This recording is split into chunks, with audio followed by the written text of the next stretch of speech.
Warning, this audio contains sounds of firearms and suggested violence. Listener discretion is advised. Okay, fine, smarty pants. What's your answer then? What would your superpowers be if you could have any? Time control?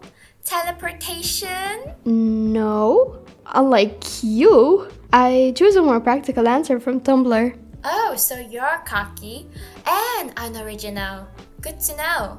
Pot calling the kettle black. But, as I was saying, my superpower would be probability manipulation. Like, just imagine making it 100% possible that you win the lottery or get offered a ticket to go to a concert you wanted to go to. Now that's an OP power. Okay, nerd. Hey! My internet is unstable again. Huh? I can hear you fine. I'll just text her that I'll call her back once I fix it later. Better do that before the internet dies out completely.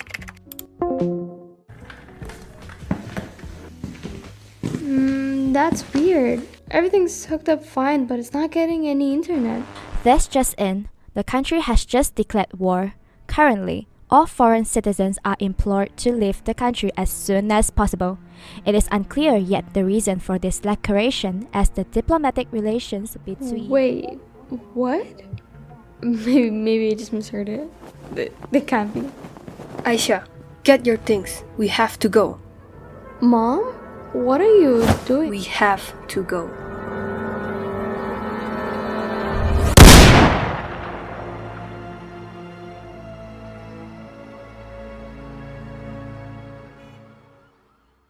Huh? Hello? Aysha? Oh, her internet's out. I suppose I can go get dinner while I wait for her to come back online. Oh, hello dear. Dinner's on the table. Feel free to grab yourself a helping. Watching the news, Mom? Yeah, they just got a new breaking story in the middle of the broadcast. A war just broke out apparently. Wait, a war there? But that's where Aysha lives. Your online friend? Please turn the volume up. I need to hear this. Speaking of latest news, this just in, a war has been officially declared in our neighboring country, halting trades ever so suddenly as operations between the countries come to a stop. To better understand the situation, we go to our insider Julia Cortez. Julia, what do you have for us? Thank you, Amanda. Now we see here that our neighboring country has just declared war. Although this will not hinder the peace of our country as we are not subject to this war, what this means is that we can expect lesser trades with them as we maintain our neutral stance. I see. So what does this mean for the citizens still within the walls of the country at war, Julia? Well, it's very straightforward, Amanda. Naturally, citizens, locals to the country or not, will have to try their best to flee in order to ensure their chance at survival. If not out of the country, at least to rural areas outside of the populated capital city. And could you elaborate on the challenges they will face should they attempt to evacuate? Of course, now we know that the country will face shortage in supplies during this war, especially food supplies, and that reality is not that much different for the everyday citizens who has to escape these disasters. That isn't even taking into consideration transport, finances, boarding documents, and many more issues beyond just food and water. We can only hope that citizens are prepared to flee and that they are able to act fast as the situation unfolds. Do you think Aysha's prepared? Carrie, are you okay?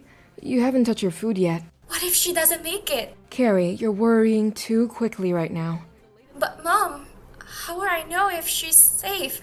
Or... Shh, it's okay, dear. I'm sure whatever's going on right now, Aysha will be fine. And her family? Yes, and her family. Both her mother, Rosanna, and her younger sister, Riley, will be just fine. I wonder what you're doing right now. That's right, Amanda. As there will be a lot of gunfire, citizens within the country are urged to stay away from open doors and windows. Keep the body crouched low and close to the floor. Do not go outside if possible and stay in the Aysha, come on. We have to go. Did you take everything yet? Just one more necklace I can stuff into my clothes. Okay, I'm done, Mom. Wait, your sister. Where is your sister? Wiley went to the town bookstore just a little while earlier. There should be a radio there. Oh, I just hope she remembers our meeting point. Now come on, we need to get to a bus. Stay low and stay quiet. Follow me closely. We're going to have to sneak past the gunman. Okay. Thanks, Mom.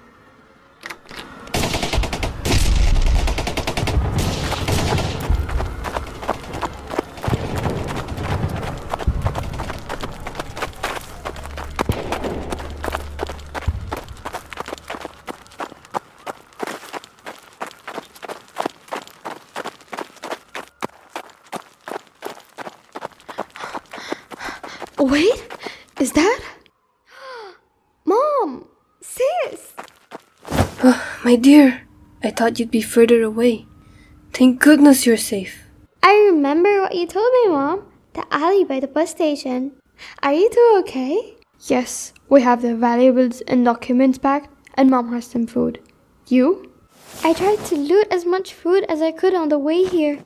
Good job. Now let's just hope this will last us throughout the ride. But before that, let's hope we can even get a ride at all.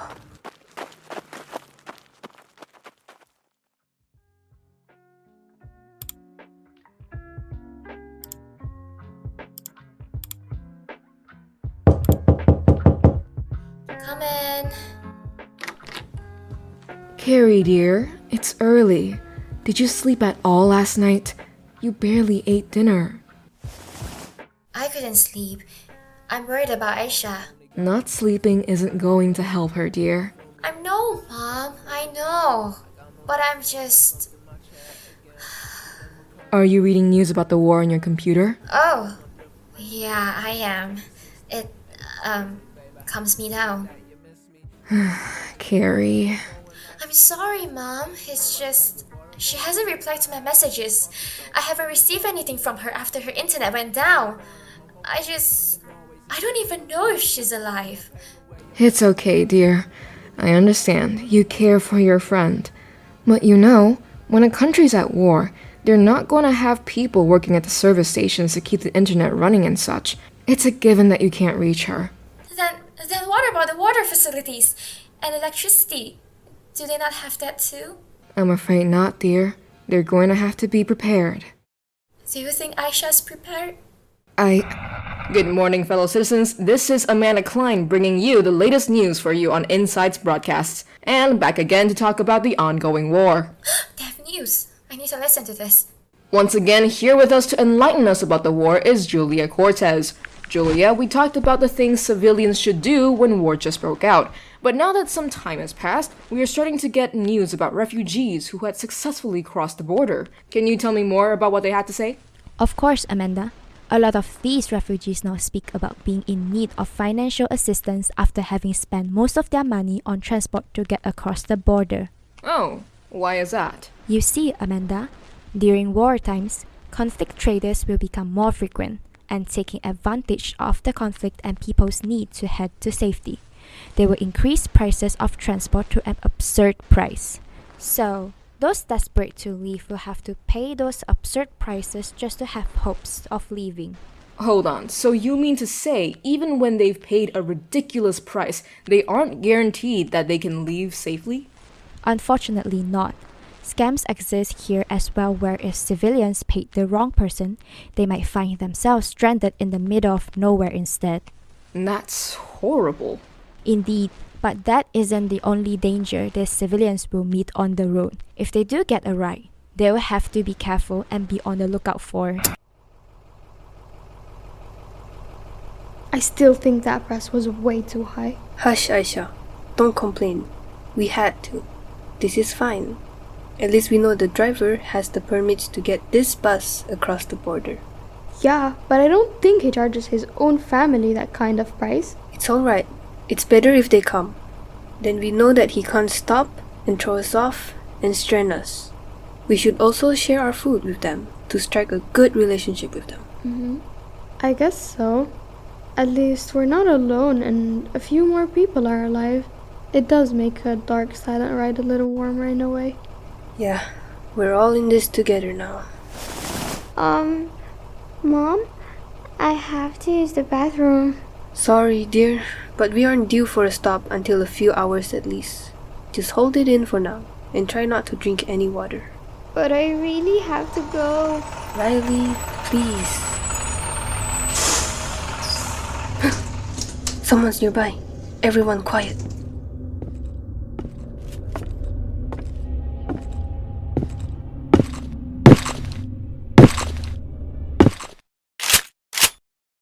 Tear gas? Yeah, it's just in that they dropped tear gas in a few areas. But civilians are still there. I know, dear. Riley! Aysha's sister. She has asthma. If she gets hit by the gas. I know, Carrie, but that's just the reality of war, especially on the disabled. Accommodations don't exist for them in war, and should they have any physical ailments that require them to seek medication of any kind, then chances are they'll have a harder time surviving. That's horrible. Why can't people just have peace? You know, I think there are talks of a momentary truce circulating. Really? That's great. Well, on the surface, yes. It may seem peaceful, but it could either be a cover for the media or a ploy to lower the opponent's guard in preparation of an ambush. What? Then that means... That means civilians running from the conflict will have a harder time predicting affected area. But at least where the truce stands, they aren't allowed to attack each other, right? While it stands.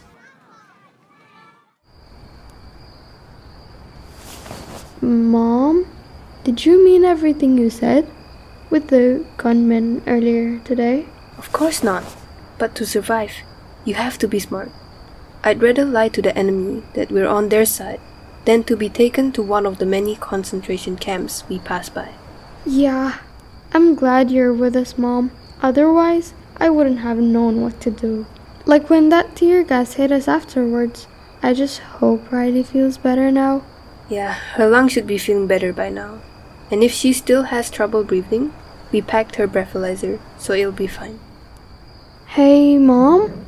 Thanks. Really. Of course, dear. Now go to bed. We're almost safe now.